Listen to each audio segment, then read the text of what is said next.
হয়েছিল, আর আমার মা ভাই তাদের কাউকে কোনো কাফন দাফন কিছুই দেওয়া হয়নি। কাছে তারা কিন্তু কিচ্ছু নিয়ে যায়নি, দিয়েই গেছে। 15ই আগস্ট বাবা মা ভাই বোন যা হারিয়েছি, আমাদের বিচার চাওয়ার কোনো অধিকার ছিল না।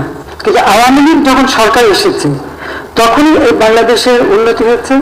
কোটা আন্দোলন হয়েছিল 2018-তে, আমরা এটা মেনে নিয়ে বাতিল করে দিয়েছিলাম কোটা পদ্ধতি।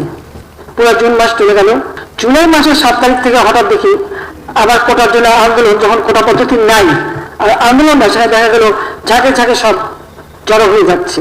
তাদের এক দফা দাবি ছিল কোটা সংস্কার, সেই যে দাবি করেছে সেই দাবি সংস্কার করে দেওয়া হলো, কিন্তু সেই সংস্কার করে দেওয়ার পরেও তাদের আন্দোলন থামে না, দাবি থামে না। আন্দোলন কোটা আন্দোলন করছে এক জায়গায়, কিন্তু চারিদিক থেকে ঢাকার সেখানে সেই জঙ্গি ঝুঁকে একদিকে হত্যাকাণ্ড চালানো, অপরদিকে যে সমস্ত প্রতিষ্ঠানগুলি মানুষের সেবা দেয়, যেমন দুর্যোগ মোকাবেলায়, সেখানে অগ্নিসংযোগ, বাংলাদেশ টেলিভিশন সেখানে অগ্নিসংযোগ, সেই সেতু ভবনে অগ্নিসংযোগ, ডাটা সেন্টার, পিটিআরসি ভবন যেখান থেকে পুরো ডিজিটাল সিস্টেমটা বাংলাদেশে পরিচালনা করা হয়, স্যাটেলাইট থেকে যেখানে সমস্ত কিছু নিয়ন্ত্রণ করা হয়, সেটাকে আগুন দেওয়া হলো। তার সাথে আসলো মেট্রো রেল, অত্যন্ত আধুনিক মেট্রো রেল, 2-2টা স্টেশন পড়ে দিল। এক্সপ্রেসওয়ে 2010 থেকে প্ল্যান করি, সেটা টোল প্লাজা ভেঙে নষ্ট করে দেওয়া হলো যাতে চলতে না পারে। আগুনে পোড়া হানি ফ্লাইওভার, সেটাও টোল প্লাজা পোড়ানো, সেটারও ধ্বংস। অর্থাৎ আপনারা একটা জিনিস লক্ষ্য করেন যে ঠিক মানুষের সেবা দেওয়ার জন্য যে কাজগুলি, সেই জায়গাগুলিতেই কিন্তু আঘাতটা হানা হয়েছে। সিটি কর্পোরেশনের ময়লা ফেলার যে গাড়িগুলি, সেগুলি পুড়িয়ে দেওয়া হলো। আজকে কত মানুষের জীবন গেছে। আর সেই সাথে সাথে পুলিশ হত্যা করে, শুধু হত্যা না, কিরকম বিভৎস দৃশ্যটা আপনারা দেখেন যে হত্যা করে তাকে ঝুলিয়ে রাখা হলো, পা বেঁধে উপর থেকে মাথা নিচু করে, পুলিশের উপরে আক্রমণ, কত গাড়ি পুড়িয়ে দেওয়া হয়েছে। র্যাবের গাড়ি চালাচ্ছে, তাকে যেভাবে মারা, বাড়ি বাড়ি ঢুকে ঢুকে কোথায় পুলিশ আছে, পুলিশকে মারতে হবে। আর আওয়ামী লীগ কোথায় থাকে তাকে মারো।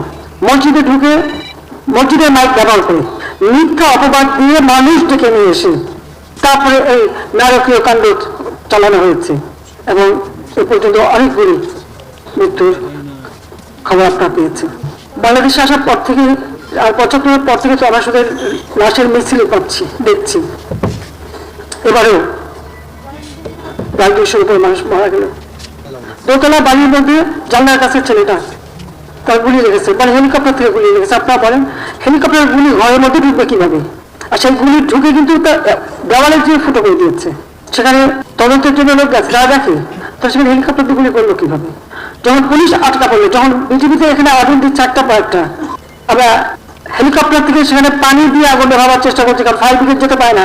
আবার সবথেকে আধুনিক ফায়ার ব্রিগেডের যে গাড়িগুলি সব পুড়িয়ে দিয়েছে, মানুষগুলিকে মেরে তাড়িয়ে দিয়েছে।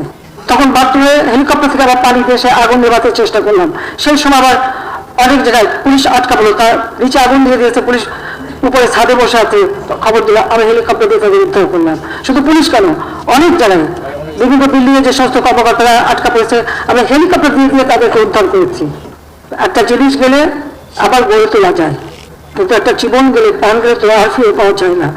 আর যারা আপনজন হারিয়েছে, যে মা তার সন্তান হারিয়েছে, যে সন্তানরা বাবা হারিয়েছে, তাদের কষ্ট আর কেউ না বুঝুন, আমি তো বুঝি। কারণ আজকে এই আগস্ট মাস, আমি তো সেই বাবা মা ভাই সব হারিয়ে সেই টাকা বিঘের কষ্ট নিয়ে এই বাংলাদেশে ফিরে এসেছিলাম, নিজের পরিচয় বাচ্চাদের মাতৃশ্রম বঞ্চিত করে। কেন? বাংলাদেশের মানুষের জন্য, এই দেশের মানুষের সুন্দর জীবন পাবে, উন্নত জীবন পাবে।